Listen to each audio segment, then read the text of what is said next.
একবার বললে হলো, কিন্তু আল্লাহ কয়বার নিয়েছেন? 89 বার ইয়া আইয়ুহাল্লাযীনা আমানু। এটা স্পেশাল ডাক। যখন মুমিনদেরকে ডাকা হবে তখন এটা স্পেশাল ভাবে কোনো জাতিকে ডাকে না, স্পেশাল ভাবে কোনো গোষ্ঠীকে ডাকে। সব জাতি পৃথক। ইমানদারদের যখন ডাকবে কি, ইমানহীন সব জাতিকে পৃথকের মধ্যে, শুধুমাত্র ইমানদার। আমরা এর মধ্যে ইমানদার কিনা? যারা মসজিদে এসেছি আল্লাহর আহ্বানে সাড়া দিয়ে সবাই ইমানদার। তাহলে আমাদের সবাইকে আহ্বান করছেন আল্লাহ। আব্দুল্লাহ ইবনে মাসউদ বলেন, যখন রাসূল সাল্লাল্লাহু আলাইহি ওয়াসাল্লাম আমাদের সামনে ইয়া আইয়ুহাল্লাযীনা আমানু এই শব্দ দিয়ে কোন আয়াত বলতেন, এমন কোন আয়াত যদি নাযিল হয়ে যেত, আর রাসূল সাল্লাল্লাহু আলাইহি ওয়াসাল্লাম আমাদেরকে শোনাতেন ইয়া আইয়ুহাল্লাযীনা আমানু, এমন শব্দ দিয়ে যখন আয়াত দিয়ে আমাদের সামনে তেলাওয়াত শুরু করতেন, তখন আমরা কানটাকে বেশি করে সজাগ করে দিতাম। সুবহানাল্লাহ, বেশি খাড়া করে দিতাম। এজন্য যে কারণ আমরা ইমানদার, আমাদেরকে আল্লাহ তাআলা স্পেশাল ভাবে কিছু শোনাতে চান, এজন্য গুরুত্বটা আরো বাড়িয়ে দিতাম। যে ইয়া আইয়ুহাল্লাযীনা আমানু বলে ডাক দিয়েছে। এখানে আল্লাহ তাআলা বলছেন কুনু কাওয়ামিনা লিল্লাহি শুহাদা বিল কিসত, তোমরা দণ্ডায়মান হও, তোমরা ন্যায়ের সাথে ন্যায়সঙ্গত ভাবে দণ্ডায়মান হও। সুবহানাল্লাহ। ইমানদারদেরকে বলছে যে তোমরা ন্যায়ের সাথে দণ্ডায়মান হও, ন্যায়ের পক্ষে ন্যায়সঙ্গত ভাবে এবং সত্যকে আঁকড়ে ধরে তোমরা দণ্ডায়মান হও। কাওয়ামুনা লিল্লাহ, এবং সেটা আল্লাহর জন্য। কার জন্য? আল্লাহর জন্য, আল্লাহকে খুশি করার জন্য, আল্লাহর পক্ষে থাকার জন্য তোমরা সত্যকে আঁকড়ে ধরে, ন্যায় ইনসাফকে, ন্যায় বিচারকে আঁকড়ে ধরে তোমরা দণ্ডায়মান হও, অর্থাৎ প্রতিষ্ঠিত হও ন্যায়সঙ্গত ভাবে আল্লাহর জন্য। মুমিনদেরকে বলছেন। তাহলে ইমানদাররা ইনসাফের কান্ডারি হবে, ইনসাফকে আঁকড়ে ধরবে, সত্য ন্যায়কে আঁকড়ে ধরবে আল্লাহর জন্য, এবং এটা আঁকড়ে ধরে তারা শক্তভাবে দণ্ডায়মান থাকবে। এটা থেকে কোনোভাবেই বিচ্যুতি হবে না। সমাজের লোক যাই বলুক না কেন, সত্য থেকে এক চুল পরিমাণ নড়ব না। সেটা সত্য দল হতে পারে, সত্য মত হতে পারে, সত্য পথ হতে পারে। যে সত্য আমি জেনেছি কোরআন থেকে, হাদিস থেকে, সেই সত্যের উপর দণ্ডায়মান থাকতে যে যদি সমাজ আমাকে খারাপ বলে, খারাপ মন্তব্য করে, আমার যায় আসবে না। যদি রাষ্ট্র আমার বিরুদ্ধে চলে যায় তবু আমার যায় আসবে না, কারণ আমি ইনসাফের উপরে কায়েম আছি। যদি আমার বিরুদ্ধে হামলা মামলা চলে আসে তবু আমি পিছপা হব না, কারণ আমি আল্লাহর ওয়ার্ডার অনুসরণ করছি, আমি আল্লাহর ওয়ার্ডার মান্য করছি যে আল্লাহ তাআলা আমাকে সত্যকে আঁকড়ে ধরতে বলেছে।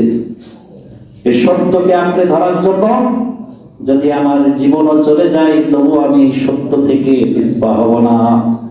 এমন ভাবে আঁকড়ে ধরা, এমন ভাবে দণ্ডায়মান থাকা আল্লাহর জন্য। কিসের জন্য? আল্লাহর জন্য। এটা মনে রাখা।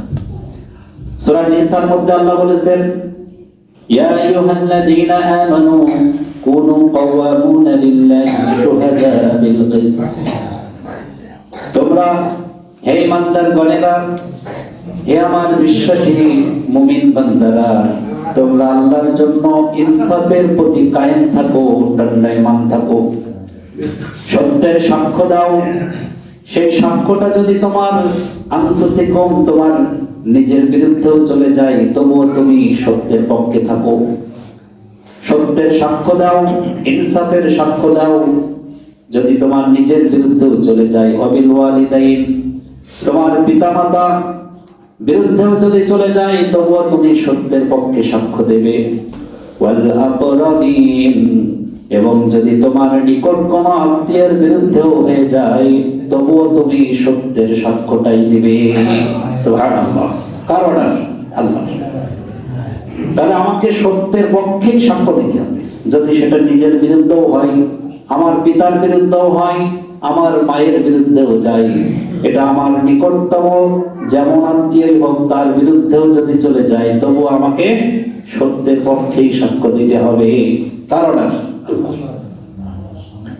আমাদের বছর শেষে এই প্রস্তুতি নিতে হবে যে আমরা সত্যের পক্ষে থাকবো, আমরা সত্যের পক্ষে অটল থাকবো। যেটা সত্যের পক্ষে থাকতে যে আমাকে যদি যার বিরুদ্ধেও যায় যাক না কেন, যায় আসে না, আমি আল্লাহর জন্য সত্যের পক্ষেই অটল থাকবো, ইনসাফের পক্ষে আমি অটল থাকবো। এই নীতি, এই নিয়ত আমাদের কঠোরভাবে অন্তরের মধ্যে মজবুত থাকতে হবে। কোন রকম নড়বড় হবে না, কোন অর্থের লোভে, কোন স্বার্থের লোভে যেন ইনসাফের পথ থেকে সরে না যায়। এই ব্যাপারে আমাকে কঠোরতা অবলম্বন করতে হবে, সত্য থেকে যেন বিচ্যুতি না হয়। এরপরে বছর শেষে কিছু নসিহত করেই শেষ করবো ইনশাআল্লাহ। নসিহত হলো বছর শেষে আমাদের শেষ সময়, শেষ মুহূর্তে আমাদের যেটা এই পৃথিবীর সবচেয়ে শেষ, সেটা হলো মৃত্যু। মৃত্যু হলো আমাদের এই পৃথিবীর কি শেষ, সব শেষ করে দেবে। এজন্য বলা হয়েছে যে জীবন কি, তো জীবন হলো মৃত্যুর দিকেই ভ্রমণ, জার্নি টু ডেথ। যে আমাদের জীবনটাই হলো মৃত্যুর দিকেই ভ্রমণ, এটাই বাস্তবতা। যে আমরা যাই করি না কেন, বসে থাকি, দাঁড়িয়ে থাকি, কাজ করি, ঘুমাই থাকি, যাই করি না কেন, যাচ্ছি কোন দিকে? মৃত্যুর দিকে। তা আমাদের বছর চলে যাচ্ছে মানে আমরা বছর কেটে দিন চলে যাচ্ছে, রাত চলে যাচ্ছে, যাচ্ছি কোন দিকে? মৃত্যুর দিকে। এটা যেন ভুলে না যায়। হাদিসে রাসূল সাল্লাল্লাহু আলাইহি সাল্লাম বলেছেন, উযকুর হাদিমিল লাযযাতিল মাউত, তোমরা স্মরণ করো ওই মউতকে, ওই মৃত্যুকে, যে মৃত্যু আসার সাথে সাথে, যে মৃত্যু আস্বাদন করার সাথে সাথেই জীবনের সব স্বাদকে মুছে ফেলবে। জীবনের সব স্বাদ মোচনকারী ওই মৃত্যুকে তোমরা বেশি বেশি স্মরণ করো, যে মৃত্যু জীবনের সব স্বাদকে মুছে দেবে। এমন কষ্টদায়ক একটা মুহূর্ত আমাদের সবার জন্য অপেক্ষামান মৃত্যু। এটা সহজ কথা না যে একজন মানুষ একটা মৃত্যু যেটা ঘটে যাওয়ার সাথে সাথে পৃথিবীর সাথে সব সম্পর্ক ডিসকানেক্ট হয়ে যায়, কোনো কিছু আর তার নেই। তার হাতে যদি পৃথিবী ব্যাপী সব পাওয়ারও থাকে, সাথে সাথে মাইনাস, তার আর কিছু নেই। তার চেয়ারটা অন্যের দখলে চলে যায়, তার বাড়ি ঘরগুলো সব তার ওয়ারিসদের হাতে চলে যায়, তার সম্পত্তি, অর্থ, ব্যাংক ব্যালেন্স যা থাকে না কেন, কিছু আর তার নেই, সব ওয়ারিসদের মধ্যে বন্টন হয়ে যায়। তাহলে মৃত্যুটা কি জিনিস? এটা সহজ জিনিস না, যা আপনি জীবন ভর অর্জন করেছেন, সব আপনার হাতে উপার্জিত, অথচ মৃত্যু ঘটার সাথে সাথে কিছুই নেই। কোনো নিয়ম নেই যে তার কবরের ভিতরে কাপড়ের কাপড় ছাড়া আর অন্য কিছু দেওয়া, আর দিলেও সেটা অকেজ। আপনার 10 লাখ টাকা দেবে ওর ভিতরে, কাজে আসবে? আপনার ওখানে 6 মাসের খোরাকি দিয়ে দেব, কোনো কাজে আসবে? কোনো কাজে আসবে। তাহলে মৃত্যুটা সাধারণ জিনিস না।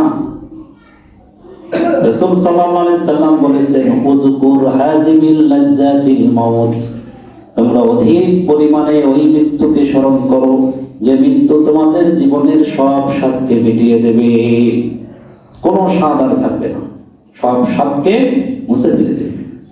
যে একটা মজা নিয়ে আমরা দুনিয়ায় বাস করছি, এই মজাকে সব মুছে দেবে এক মৃত্যু এসে। তাহলে এই মৃত্যুকে বছর শেষে আমাদের বেশি বেশি স্মরণ করতে হবে।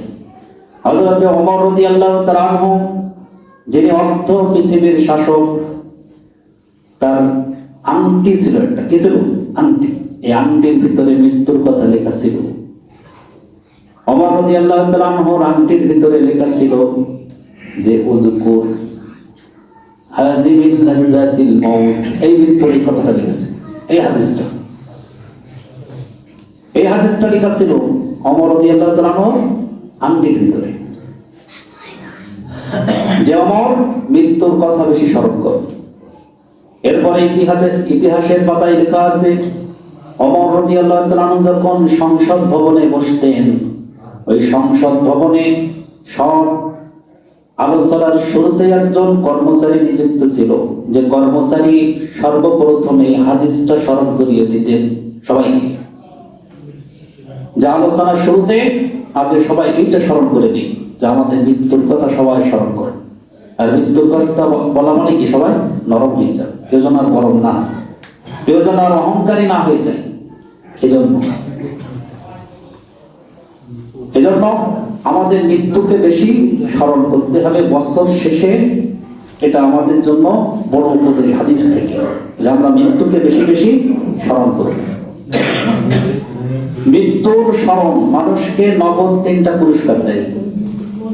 1 নম্বরে মৃত্যু মানুষদেরকে তওবা করতে, দ্রুত তওবা করতে উৎসাহিত করে। যে মৃত্যুর স্মরণ করে সে দ্রুত তওবা করার নসিব তার কপালে জোটে। মৃত্যুর স্মরণ আমাদের 1 নম্বর পুরস্কার কি দেয়? তওবা করার প্রতি উৎসাহিত করে। জানি তওবা করে ফিরে আসে, আমাকে তো করতে হবে, আমাকে মারা যেতে হবে, তাহলে দ্রুত আমি গুছিয়ে দিই, আমার হিসাবগুলোকে ক্লোজ করি।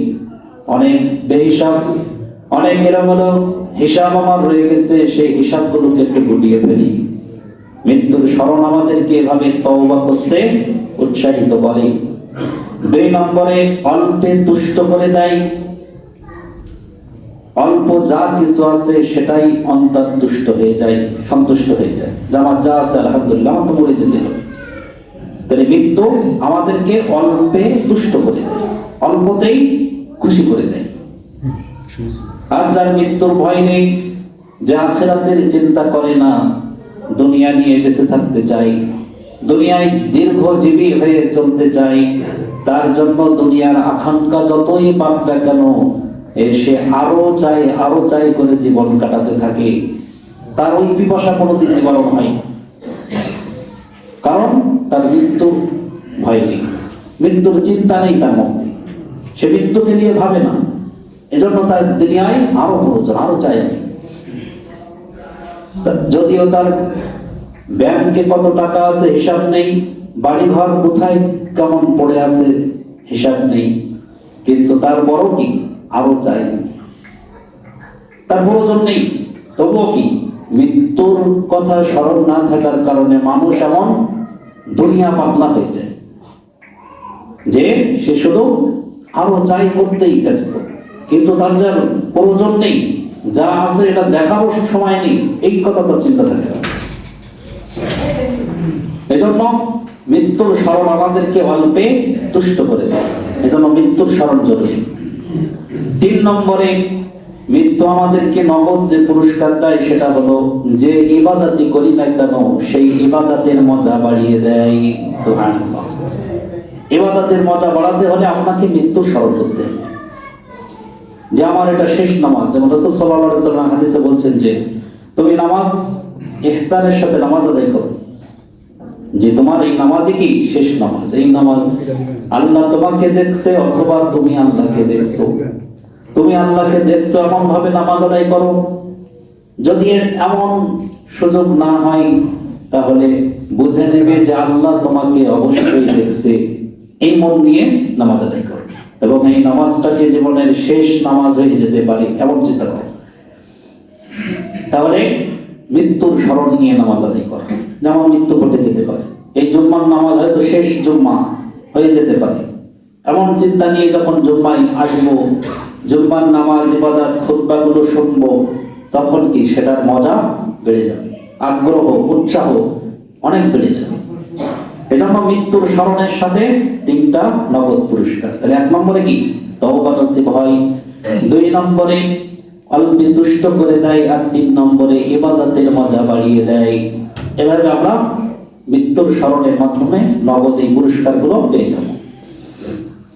এরপর আরেকটা শেষ নসিহত, সেটা হলো 2 রাকাত নামাজ 4 নিয়তে করব। 2 রাকাত নামাজ 4 নিয়তে। 1 নম্বর সালাতুল তাওবা, তাওবার নিয়তে 2 রাকাত নামাজ। সালাতুল হাজত, প্রয়োজনের দুনিয়ার প্রয়োজনের নিয়েতেও 2 রাকাত নামাজ, ইস্তিয়াক সমস্ত ক্ষয়ক্ষতি থেকে বাঁচার নিয়তে নামাজ, এরপরে সালাতুল হামদ শুকরের নিয়তে সালাত নামাজ, 4 নিয়তে 2 রাকাত নামাজ। তাহলে তওবার নিয়ত, শুকরের নিয়ত, দুনিয়ার ক্ষয়ক্ষতি থেকে বাঁচার নিয়ত, আর 4 নম্বর প্রয়োজনের নিয়তে, দুনিয়ার যত প্রয়োজন আছে সেই প্রয়োজনগুলো যেন আল্লাহ মিটিয়ে দেয়। এই 4 নিয়তে কয় রাকাত নামাজ? 2 রাকাত নামাজ আমরা বছর শেষে একদিন হলেও, এক মুহূর্তের জন্য হলেও আদায় করব। তাহলে শুকর কিসের? যে দুনিয়ায় এই বছরে বা আমার জীবনে যত আল্লাহর নিয়ামত পেয়েছি তার জন্য শুকর। ভবিষ্যতে আমার যত প্রয়োজন আছে সেই প্রয়োজনের নিয়তে, শুকরের নামাজে নিয়তে, আমি প্রয়োজনের নিয়তে সালাতুল হাজত আছে যে প্রয়োজনের নিয়তে নামাজ, এই নামাজ আদায় করব। এরপরে তওবার নিয়তে, যে আল্লাহ আমি এই নামাজের মাধ্যমে আমার জীবনে জানা অজানা গোপনে প্রকাশ্যে যত গুনাহ করেছি সব আমাকে মাফ করার তৌফিক দিন, আমাকে মাফ করে দিন। এরপর মানুষের ক্ষয়ক্ষতি যত করেছি সেই ক্ষয়ক্ষতিগুলো পূরণ করার তৌফিক দিন। মানুষের ক্ষয়ক্ষতি যদি করে থাকেন সেগুলো কি? মানুষের ক্ষয়ক্ষতি পূরণ করারও নিয়ত করবেন, জানি যেন এই ক্ষয়ক্ষতি যা করেছেন আপনি জানেন, সেই হিসাবগুলো মিলাবেন, মিলিয়ে সেই নামাজ পড়বেন, নামাজ। এরপরে কি? দুনিয়ার ক্ষয়ক্ষতি, সমস্ত ক্ষয়ক্ষতি থেকে বাঁচার জন্য, সমস্ত ক্ষয়ক্ষতি, অনেক ধরনের ক্ষয়ক্ষতি, ফসলের ক্ষতি, জানের ক্ষতি, পরিবারের ক্ষতি, কত ধরনের ক্ষতি আমাদের আছে, এই রোগ শোকের ক্ষতি, সমস্ত ক্ষয়ক্ষতি থেকে